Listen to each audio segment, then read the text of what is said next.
আজকে তোমাদের সাথে যে বিষয়গুলো নিয়ে আলোচনা করবো সেগুলো হলো বাফার দ্রবণ, বাফার দ্রবণের ক্রিয়া কৌশল, তারপর হচ্ছে হেন্ডারসন হেসেলবার্গ সমীকরণ এবং এর গাণিতিক সমস্যা এবং বিভিন্ন ক্ষেত্রে পিএইচ এর ভূমিকা। আচ্ছা, তো তোমাদের সাথে এর আগের লেকচারটা হয়তো 54 নম্বর লেকচার ছিল, তো আজকে আমরা 55 নম্বর লেকচার শুরু করবো। হ্যাঁ,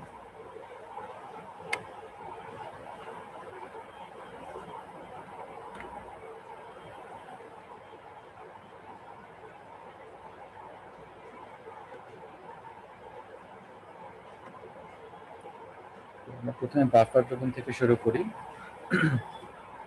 বাফার দ্রবণটা হলো যে দ্রবণে আমরা সামান্য পরিমাণে অ্যাসিড বা ক্ষার যোগ করলে ওই দ্রবণের পিএইচ এর মানের কোনো পরিবর্তন হয় না, তাকে বাফার দ্রবণ বলে। ঠিক আছে, তো তুমি যদি এই দ্রবণে সামান্য পরিমাণে অ্যাসিড বা ক্ষার যোগ করো তাহলে সেটা প্রশমিত হয়ে যায় বলে আসলে পিএইচ এর মানের কোনো পরিবর্তন হয় না। আর বাফার শব্দের অর্থই হলো আসলে প্রতিরোধ বা রেজিস্ট, মানে ওই পিএইচ এর পরিবর্তনটাকে প্রতিরোধ করা। আর বাফার দ্রবণের বৈশিষ্ট্যগুলো হলো প্রত্যেকটা বাফার দ্রবণে একটা নির্দিষ্ট পিএইচ থাকবে, ওই বাফার দ্রবণেরও কিন্তু একটা পিএইচ থাকবে, এবং এই দ্রবণের সামান্য পরিমাণ তুমি যদি তীব্র অ্যাসিড বা তীব্র ক্ষার যোগ করো তারপর পিএইচ এর মানের কোনো পরিবর্তন হবে না। আর এটা হচ্ছে বেশি সময় ধরে রেখে দিলে বা দ্রবণকে যদি আমরা লঘু করি তারপরেও কিন্তু পিএইচ অপরিবর্তিত থাকবে। এখানে আরেকটা টার্ম আমাদের জানতে হবে, সেটা হচ্ছে বাফারের ক্ষমতা। তো 1 লিটার বাফার দ্রবণের পিএইচ এর মান একক পরিবর্তন করতে তোমার যত মোল তীব্র অ্যাসিড বা ক্ষার যোগ করতে হয় তাকে ওই দ্রবণের বা তাকে ওই বাফারের ক্ষমতা বলা হয়। আমরা একক পরিবর্তন করব পিএইচ এর মান বাফার দ্রবণে, সেটা পরিবর্তন করতে যত মোল হয় অ্যাসিড অথবা ক্ষার যোগ করব তাকে বলা হবে ওই বাফারের ক্ষমতা। তো বাফারের ক্রিয়া কৌশলটা আমরা দেখবো, তার আগে আমরা বাফার দ্রবণের প্রকারভেদটা জেনে নেই। বাফার দ্রবণ হচ্ছে দুই ধরনের, একটা হচ্ছে অম্লীয় বাফার আর একটা হচ্ছে ক্ষারীয় বাফার। অম্লীয় বাফারটা সাধারণত তৈরি করা হয় একটা দুর্বল অ্যাসিড এবং তার অনুবন্ধী ক্ষার, অথবা কথাটা এভাবে বলতে পারো, একটা দুর্বল অ্যাসিড এবং সেই অ্যাসিডের অ্যানায়নের লবণের মিশ্রণে তৈরি করা হয় একটা অম্লীয় বাফার দ্রবণ। আর ক্ষারীয় বাফার দ্রবণ তৈরি করা হয় একটা দুর্বল ক্ষার এবং তার অনুবন্ধী অ্যাসিড বা বলতে পারো তার ক্যাটায়নের লবণের মিশ্রণে ক্ষারীয় বাফার দ্রবণ তৈরি করা হয়। যেমন এখানে একটা মৃদু অম্লীয় বাফারের উদাহরণ দেওয়া আছে, অ্যাসিটিক অ্যাসিড এবং সোডিয়াম অ্যাসিটেট, এই দুটোর মিশ্রণ হলো একটা অম্লীয় বাফার দ্রবণ। ঠিক একইভাবে আমরা মিথানোইক অ্যাসিড এবং সোডিয়াম মিথানেট নিতে পারি। তারপর আছে phosphoric acid, sodium biphosphate, sodium hydrogen phosphate, সেটাও কিন্তু ফসফেট বাফার দ্রবণ। তারপর হচ্ছে ক্ষারীয় বাফার দ্রবণ, এটা একটা উদাহরণ হলো সোডিয়াম হাইড্রোক্সাইড এবং অ্যামোনিয়াম ক্লোরাইড বা কার্বনিক অ্যাসিড এবং সোডিয়াম বাইকার্বনেট, এটাও কিন্তু একটা ক্ষারীয় বাফার দ্রবণের উদাহরণ, কারণ এটা পিএইচ এর মান 7 এর উপরে।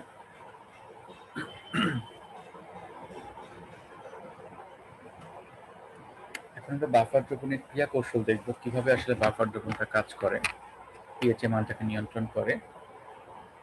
এবং সেটা আমরা দেখব ইথানোইক অ্যাসিড এবং সোডিয়াম ইথানয়েটের মিশ্রণে যে বাফার দ্রবণটা তৈরি করা হয় সেই দ্রবণের ক্ষেত্রে। এটা সকল অম্লীয় বাফার দ্রবণের ক্ষেত্রে একই রকম। তো এখানে আমরা যে ইথানোইক অ্যাসিড এবং সোডিয়াম ইথানয়েটের বাফার দ্রবণটা ব্যবহার করতেছি, সেখানে তোমার ইথানোইক অ্যাসিড একটা মৃদু অ্যাসিড এবং এটা জলীয় দ্রবণে আংশিক বিয়োজিত হয়, বিয়োজিত হয়ে ইথানয়েট আয়ন এবং H+ আয়ন উৎপন্ন করে সামান্য পরিমাণে। আর সোডিয়াম ইথানয়েটটা কিন্তু একটা লবণ, এটা সম্পূর্ণ বিয়োজিত হয়ে ইথানয়েট আয়ন এবং সোডিয়াম প্লাস আয়ন উৎপন্ন করবে। তাহলে আমাদের বাফার দ্রবণে উপস্থিত আয়নগুলো হলো ইথানয়েট আয়ন, H+ আয়ন এবং সোডিয়াম আয়ন। এখন ধরো এই বাফার দ্রবণে অল্প মাত্রা অ্যাসিড চলে আসলো। আরেকটা কথা বলে রাখি, বেশি পরিমাণ অ্যাসিড বা ক্ষার যোগ করলে কিন্তু বাফার তার ক্ষমতা হারাবে, সেই ক্ষেত্রে পিএইচ এর মানটা সে আর নিয়ন্ত্রণ করতে পারবে না। অল্প পরিমাণে যোগ করা পর্যন্ত সে কাজ করতে পারে, এটা হলো বাফার দ্রবণের একটা সীমাবদ্ধতাও বলতে পারো।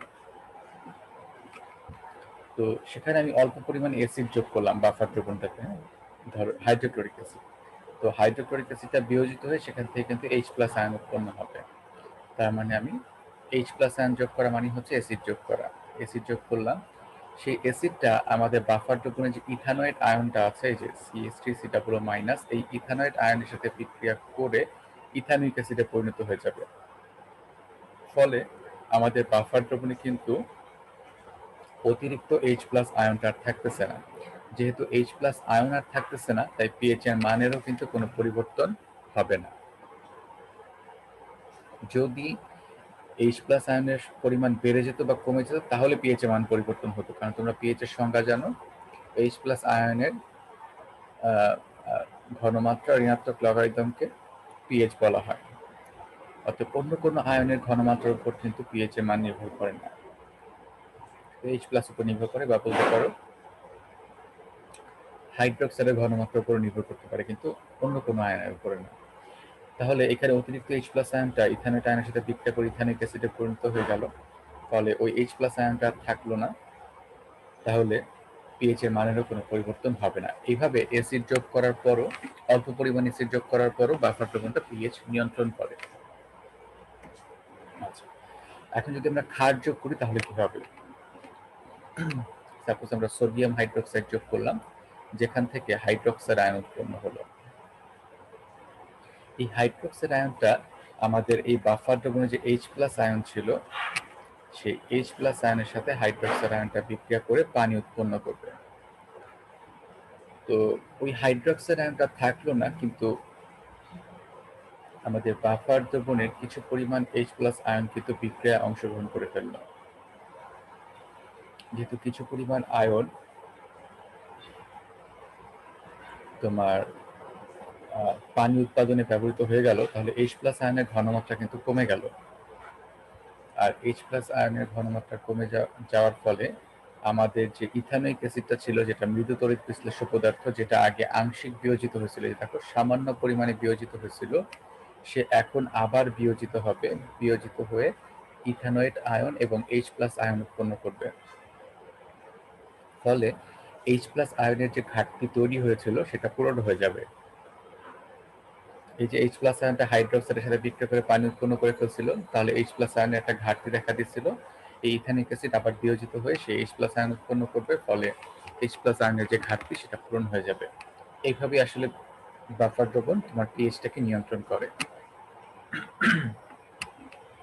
তারপরে আসি আমরা ক্ষারীয় বাফার দ্রবণের ক্রিয়া কৌশলে। আমরা সেটা দেখবো হচ্ছে অ্যামোনিয়াম হাইড্রোক্সাইড এবং অ্যামোনিয়াম ক্লোরাইডের বাফার দ্রবণ, সেটা দিয়ে।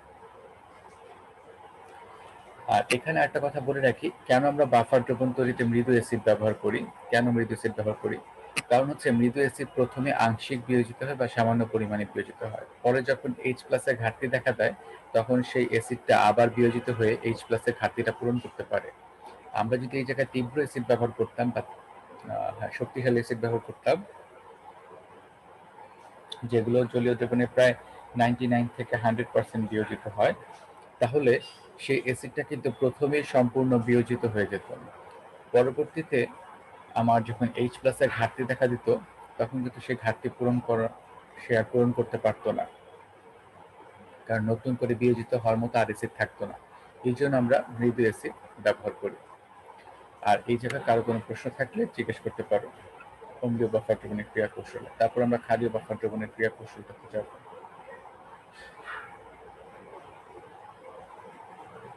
স্যার এটা স্যার ফার্স্টের দিকে স্যার যে H+ থেকে আবার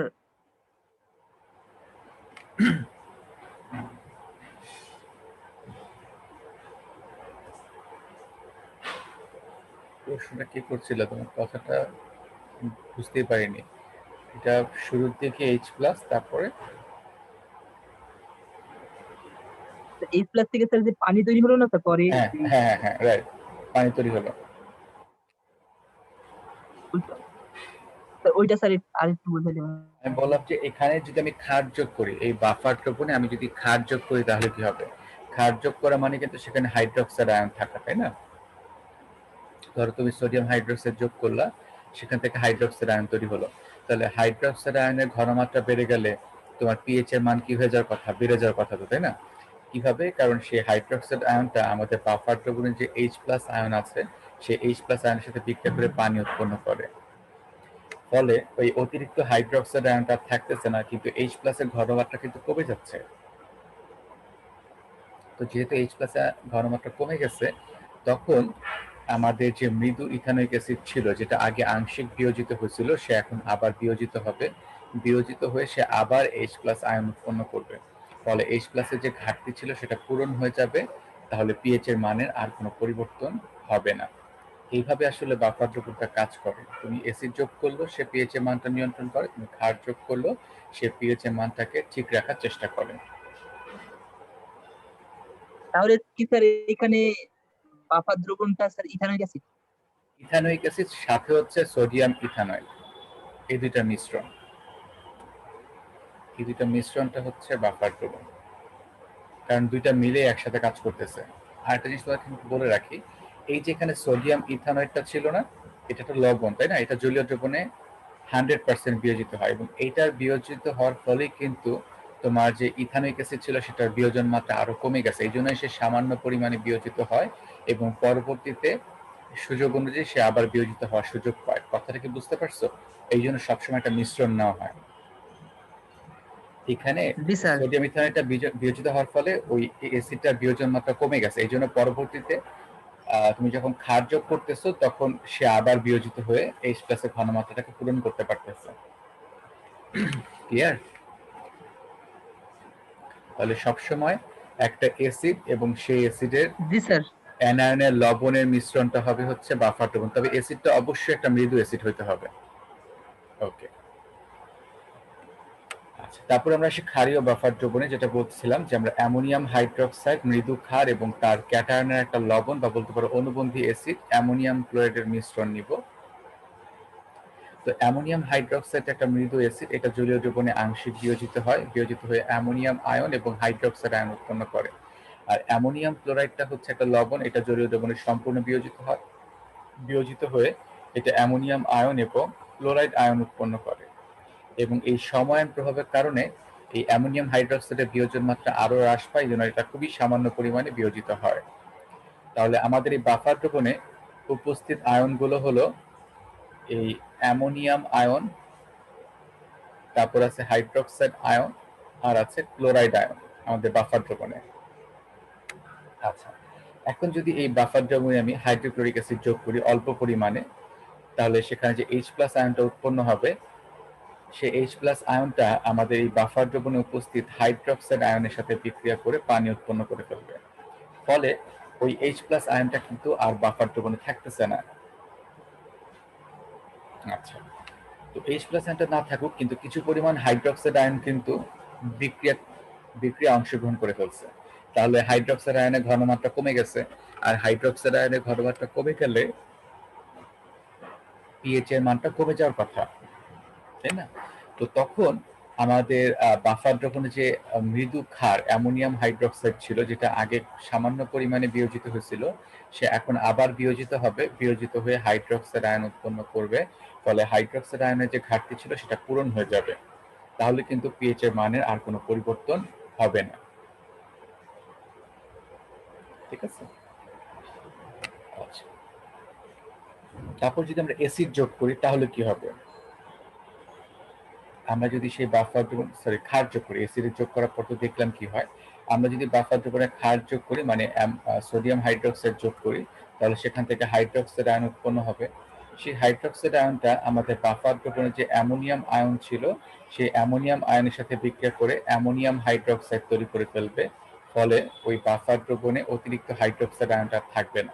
আর অতিরিক্ত হাইড্রোক্সাইড আয়নটা না থাকার কারণে পিএইচ এর মানেরও কিন্তু কোনো পরিবর্তন আর হবে না। এটাই হলো ক্ষারীয় বাফার দ্রবণের ক্রিয়া কৌশল। কারো যদি এই জায়গায় কোনো প্রশ্ন থাকে জিজ্ঞেস করতে পারো। জি স্যার। স্যার এখানে অল্প মাত্রায় ক্ষার সহযোগ স্যার, এটা আরেকটু বোঝাইলে স্যার ভালো হতো। অল্প মাত্রা ক্ষার যোগ মানে ধরো অল্প মাত্রা আমি সোডিয়াম হাইড্রোক্সাইড যোগ করলাম। সোডিয়াম হাইড্রোক্সাইড বিয়োজিত হয়ে কি উৎপন্ন করবে? হাইড্রোক্সাইড আয়ন উৎপন্ন করবে। আর হাইড্রোক্সাইডের ঘনমাত্রার উপরও কিন্তু পিএইচ এর মান নির্ভর করে, তাই না? কারণ পিএইচ এর মান চেঞ্জ হলে পিএইচ এর মানও চেঞ্জ হবে। এটা তো তোমরা জানোই, তাই না? কারণ pH plus pOH equals to হচ্ছে 14, তাই না? পিএইচ প্লাস পিওএইচ প্লাস হচ্ছে 14।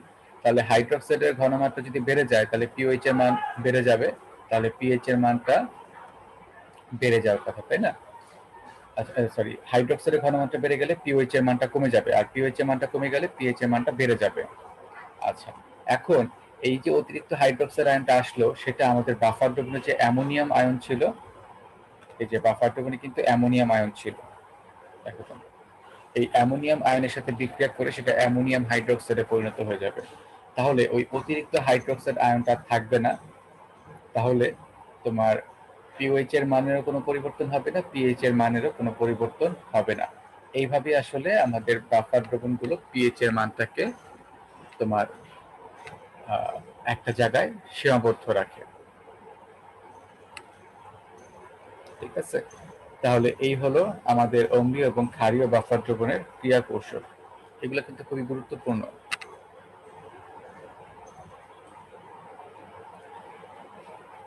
এরপর আমরা যেটা দেখবো সেটা হচ্ছে অম্লীয় বাফার দ্রবণের পিএইচ কিভাবে গণনা করতে হয় সেটা। তো আমরা ওই আগের উদাহরণটা দিয়ে এটা ব্যাখ্যা করব। আমাদের অম্লীয় বাফার দ্রবণ ছিল কি কি? আমাদের অম্লীয় বাফার দ্রবণটা ছিল হচ্ছে ইথানোয়িক অ্যাসিড এবং সোডিয়াম ইথানয়েটের মিশ্রণ। এই বাফার দ্রবণটা দিয়ে আমরা অম্লীয় বাফার দ্রবণের পিএইচ নির্ণয়ের সমীকরণটা নির্ণয় করবো। এটা সকল অম্লীয় বাফার দ্রবণের ক্ষেত্রে প্রযোজ্য আর কি।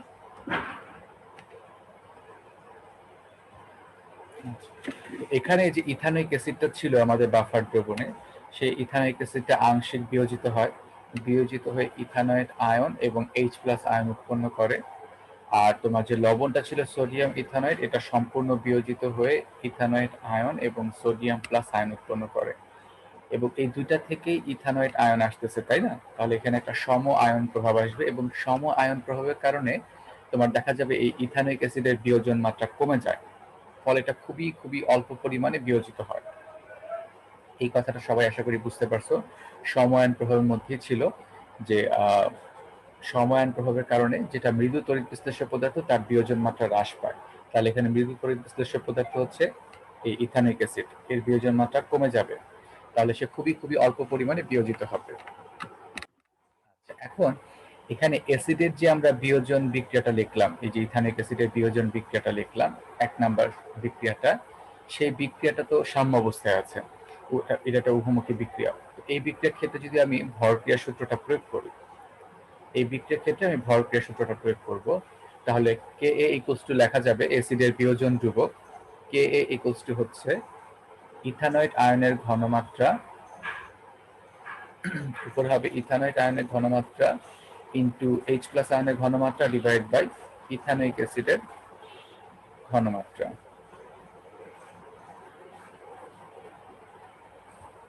নিচে হচ্ছে ইথানোয়িক অ্যাসিডের ঘনমাত্রা। এই সমীকরণটা আসবে। এটা আমরা অ্যাসিডের বিয়োজন রূপকের সমীকরণ লিখতে পারি ভরক্রিয়া সূত্র অনুযায়ী। ভরক্রিয়া সূত্র অনুযায়ী এই অ্যাসিডের বিয়োজন রূপকের সমীকরণ হবে ইথানয়েট আয়নের ঘনমাত্রা ইনটু H+ আয়নের ঘনমাত্রা ডিভাইড বাই ইথানোয়িক অ্যাসিডের ঘনমাত্রা। এটা আমরা লিখতে পারি। তো যেহেতু আমি এর পিএইচ এর সমীকরণ বের করব, তাই H+ এর ঘনমাত্রাটাকে আমি এক পাশে রাখবো, বাকিগুলোকে অন্য পাশে নিয়ে যাব।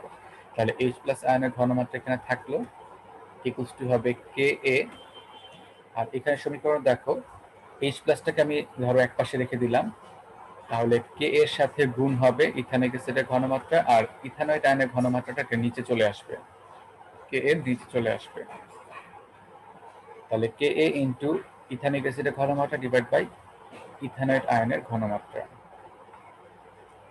তো এখানে আমরা লিখতে পারি H+ আয়নের ঘনমাত্রা ইকুয়ালস টু হচ্ছে কে এ ইনটু ইথানোয়িক অ্যাসিডের ঘনমাত্রা ডিভাইড বাই সোডিয়াম ইথানয়েটের ঘনমাত্রা। এটা কেন লিখলাম সেটা বলতেছি।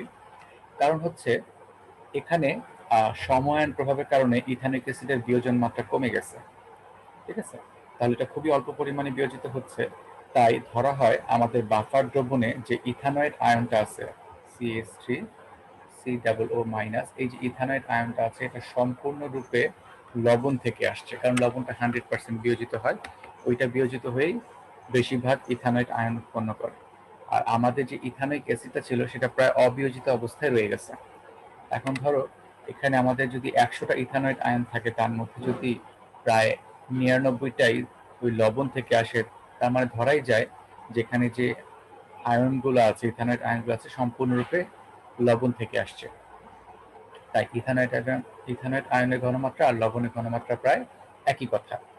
আর ইথানিক অ্যাসিডটা যেহেতু মাত্র একটা অণু বিয়োজিত হয়েছে, তার মানে বেশিরভাগটি অবিয়োজিত অবস্থায় রয়ে গেছে।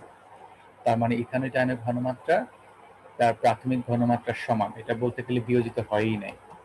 তাই আমরা এখানে ইথানিক অ্যাসিডের ঘনমাত্রা সমান ইথানিক অ্যাসিডের ঘনমাত্রাই লিখলাম, আর ইথানয়েড আয়নের জায়গায় লিখলাম সোডিয়াম ইথানয়েড।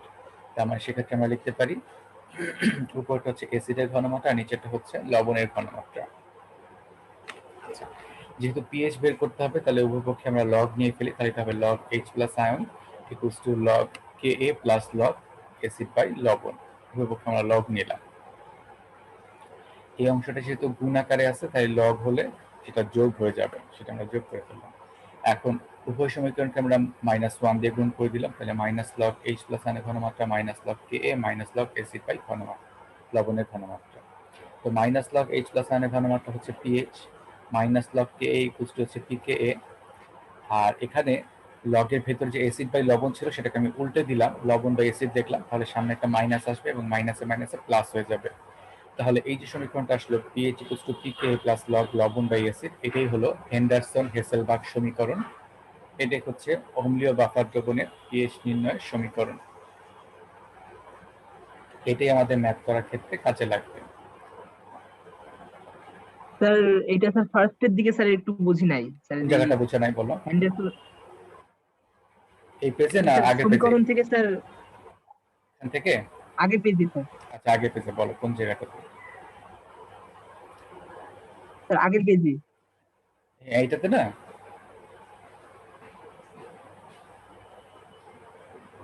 জি স্যার, এইখান থেকে একটু। হ্যাঁ, এখানে কোন জায়গাটায় বুঝে না বলো, আমি ওই জায়গাটা আবার ব্যাখ্যা করতেছি। স্যার এখানে আপনি ওইখানে চেঞ্জ করলেন। এখানে এই যে জায়গাটা চেঞ্জ করছি, যে এইটা ভুল লেখা ছিল, সেই জন্য আমি একটু চেঞ্জ করে দিলাম। এখানে এটা চেঞ্জ করা হয় নাই, কারণ দেখো আমি যখন ভরক্রিয়া সূত্র প্রয়োগ করি, হ্যাঁ, ভরক্রিয়া সূত্রটা কি ছিল? সাম্য ধ্রুবক লেখার ক্ষেত্রে উপরে কি হবে উৎপাদগুলোর ঘনমাত্রা, নিচে কি হবে বিক্রিয়কগুলোর মোলার ঘনমাত্রা হবে না? তাহলে আমি যদি প্রথম বিক্রিয়াটা দেখি, জি স্যার। সেই বিক্রিয়ার উৎপাদ কি এইচ প্লাস এবং ইথানয়েড আয়ন না? তো এখানে উপরে হবে এইচ প্লাস এর ঘনমাত্রা ইন্টু ইথানয়েড আয়নের ঘনমাত্রা। এখানে ভুলে ইথানিক অ্যাসিড লেখা হয়েছিল, তো সেটা আমি এইচটা কেটে দিয়ে মাইনাস দিয়ে দিলাম। আর নিচে হবে ইথানিক অ্যাসিডের ঘনমাত্রা, এই জন্য এখানে মাইনাসটা বাদ দিয়ে এইচ দিয়ে দিলাম। এটা নিয়ে আসলাম। এখন আমি তো এখান থেকে তোমার পিএইচ বের করব। তো পিএইচটা কি? হাইড্রোজেন আয়নের ঘনমাত্রা ঋণাত্মক লগারিদমকে বলা হয়। তাহলে আমাকে হাইড্রোজেন আয়নের ঘনমাত্রাটাকে একপাশে নিয়ে আসতে হবে। এই জন্য হাইড্রোজেন আয়নের ঘনমাত্রাটাকে একপাশে নিয়ে আসলাম, আর বাকিগুলাকে অপর পাশে নিয়ে গেলাম। এখন বাকিগুলাকে যদি অপর পাশে নিয়ে যাই, তাহলে নিচে কি ছিল ইথানিক অ্যাসিডের ঘনমাত্রা, এটাকে যদি বাম পাশে নিয়ে যাই তাহলে এটা উপরে চলে যাবে না? আর যে ইথানয়েড আয়ন ছিল যেটা উপরে ছিল, ওইটাকে যদি বাম পাশে নিয়ে আসি তাহলে ওটা নিচে চলে আসবে। তাহলে সমীকরণটা কিন্তু এরকমই দাঁড়াবে। আর ওইখানে যে ব্যাখ্যাটা দিলাম কেন এখানে আমি সোডিয়াম ইথানয়েড লিখছি, তার ব্যাখ্যাটা ছিল এটা যে তোমার আমাদের বাফার দ্রবণে যে ইথানয়েড আয়ন থাকে, এটা বলতে গেলে প্রায় সম্পূর্ণরূপে ওই লবণ থেকে আসে, কারণ লবণটা 100% বিয়োজিত হয়, আর তার বিয়োজিত হওয়ার ফলে তোমার ইথানিক অ্যাসিডের বিয়োজন মাত্রা হ্রাস পায় এবং এটা খুবই খুবই অল্প পরিমাণে বিয়োজিত হয়। তাহলে যদি বেশিরভাগ আয়ন, মানে ধরো 99% আয়নই যদি ওই লবণ থেকে আসে, তাহলে ধরাই যায় যে ওই আয়নটা সম্পূর্ণরূপে লবণ থেকেই আসছে, আর আমাদের অ্যাসিডটা প্রায় অবিয়োজিত অবস্থায় রয়ে গেছে। সেই জন্য আমরা এখানে অ্যাসিড বাই লবণ লিখছি। এটাকে বুঝতে জি পারছো? স্যার। আচ্ছা, ঠিক আছে। ওকে। ঠিক একইভাবে আমরা ক্ষারীয় বাফার দ্রবণেরও পিএইচ এর সমীকরণটা লিখতে পারি। যেমন ধরো আমাদের এখানে ক্ষারীয় বাফার দ্রবণটা ছিল ammonium hydroxide plus ammonium chloride. তো অ্যামোনিয়াম হাইড্রোক্সাইড এটা আংশিক বিয়োজিত হয়ে অ্যামোনিয়াম আয়ন এবং হাইড্রোক্সাইড আয়ন উৎপন্ন করে, আর অ্যামোনিয়াম ক্লোরাইডটা বিয়োজিত হয়ে তোমার অ্যামোনিয়াম আয়ন এবং ক্লোরাইড আয়ন উৎপন্ন করে। এটা সম্পূর্ণ বিয়োজিত হয়, ঠিক আছে? আচ্ছা, তো এখানে এটা সম্পূর্ণ বিয়োজিত হওয়ার ফলে অ্যামোনিয়াম হাইড্রোক্সাইড যেটা ছিল তার বিয়োজন মাত্রা হ্রাস পায়, তাহলে এটা খুবই খুবই অল্প পরিমাণে বিয়োজিত হয় এবং এই বিক্রিয়াটা সাম্য অবস্থায় থাকে। এই যে অ্যামোনিয়াম হাইড্রোক্সাইড বিয়োজিত হয়ে যে অ্যামোনিয়াম আয়ন এবং হাইড্রোক্সাইড আয়ন উৎপন্ন করতেছে, এটা সাম্য অবস্থায় থাকে। তাহলে সেক্ষেত্রে যদি আমি ভরক্রিয়ার সূত্র প্রয়োগ করি, তো সেই ক্ষেত্রে আমরা তোমার ক্ষারের বিয়োজন ধ্রুবক কেবি এর সমীকরণটা কি লিখতে পারবো? কেবি ইকুয়ালস টু হবে হাইড্রোক্সাইড আয়নের ঘনমাত্রা ইনটু অ্যামোনিয়াম আয়নের ঘনমাত্রা ডিভাইড বাই অ্যামোনিয়াম হাইড্রোক্সাইডের ঘনমাত্রা, এটা আমরা লিখতে পারি। দেন আমরা হাইড্রোক্সাইডের ঘনমাত্রাটাকে একপাশে নিয়ে আসবো, তাহলে হাইড্রোক্সাইডের ঘনমাত্রা ইকুয়ালস টু হবে কেবি ইনটু অ্যামোনিয়াম হাইড্রোক্সাইডের ঘনমাত্রা ডিভাইড বাই অ্যামোনিয়াম আয়নের ঘনমাত্রা, এটা আমরা পাবো। তো এখানে আমরা লিখতে পারি অ্যামোনিয়াম হাইড্রোক্সাইডের ঘনমাত্রা ইকুয়ালস টু হচ্ছে কেবি ইনটু অ্যামোনিয়াম হাইড্রোক্সাইডের ঘনমাত্রা ডিভাইড বাই অ্যামোনিয়াম ক্লোরাইডের ঘনমাত্রা, কারণ ব্যাখ্যা এক আগেরটার মতনই। এখানে আমাদের বাফার দ্রবণে যে অ্যামোনিয়াম আয়ন থাকে এটা প্রায় ধরা হয় সম্পূর্ণরূপে ওই লবণ অ্যামোনিয়াম ক্লোরাইড থেকে আসে, আর আমাদের অ্যামোনিয়াম হাইড্রোক্সাইডটা প্রায় অবিয়োজিত অবস্থায় রয়ে যায়। তো সেই ক্ষেত্রে আমরা লিখতে পারি হাইড্রোক্সাইডের ঘনমাত্রা ইকুয়ালস টু কেবি ইনটু ক্ষার বাই লবণ, ক্ষারক বাই লবণ লিখতে পারি। আর এখানেও আমরা আগের মতনই লগ নিব, উভয় পাশে লগ নিলাম, তখন আমরা এই সমীকরণটা পেলাম। এখন -1 দিয়ে গুণ করে দেই, তাহলে আমরা এই সমীকরণটা পাচ্ছি। মাইনাস লগ হাইড্রোক্সাইডের ঘনমাত্রা ইকুয়ালস টু হচ্ছে pOH, minus log Kb equals to হচ্ছে পিকেবি। আর এখানে লগের ভেতরের অংশটা যদি আমরা উল্টে দেই, লবণ বাই ক্ষারক লিখি, তাহলে সামনে একটা মাইনাস আসবে, তখন মাইনাসে মাইনাসে প্লাস হয়ে যাবে, তখন আমরা এই সমীকরণটা পাবো।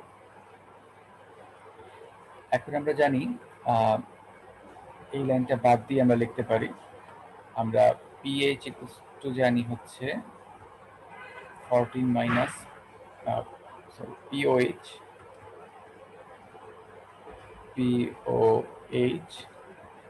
ইকুয়ালস টু হচ্ছে 14 মাইনাস পিএইচ, এইটা আমরা জানি। তাহলে পিএইচ ইকুয়ালস টু কি লেখা যায়?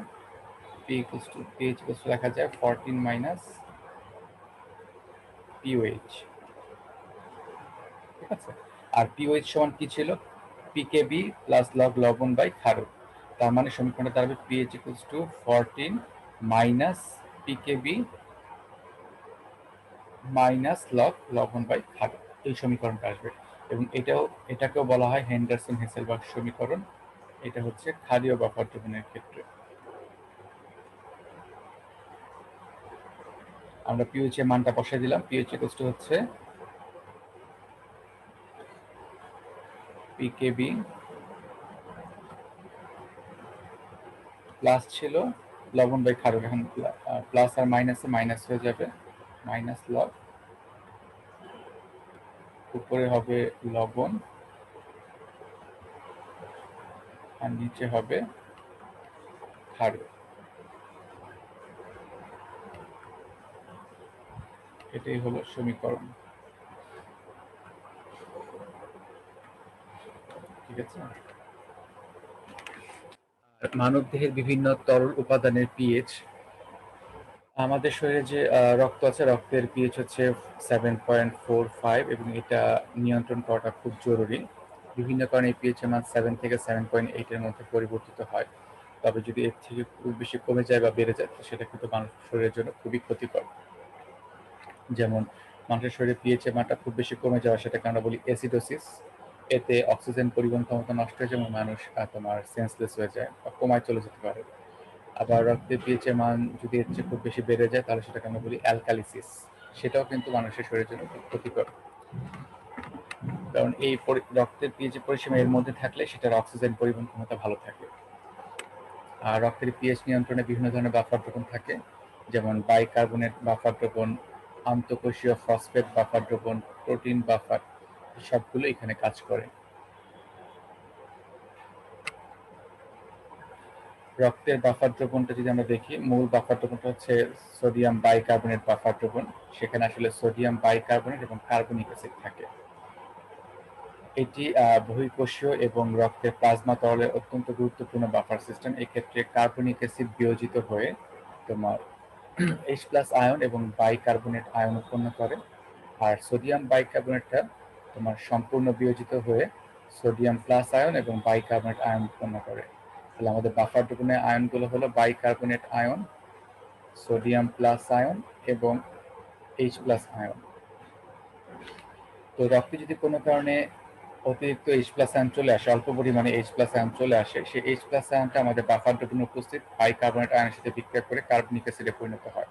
ফলে ওই অতিরিক্ত H প্লাস আয়নটা থাকে না, রক্তের পিএইচটাও নিয়ন্ত্রিত থাকে। ঠিক আছে। আবার যদি কোনো কারণে হাইড্রোক্সাইড আয়ন চলে আসে, তাহলে সেটা আমাদের বাফার দ্রবণে উপস্থিত তোমার কার্বনিক অ্যাসিডের সাথে বিক্রিয়া করে।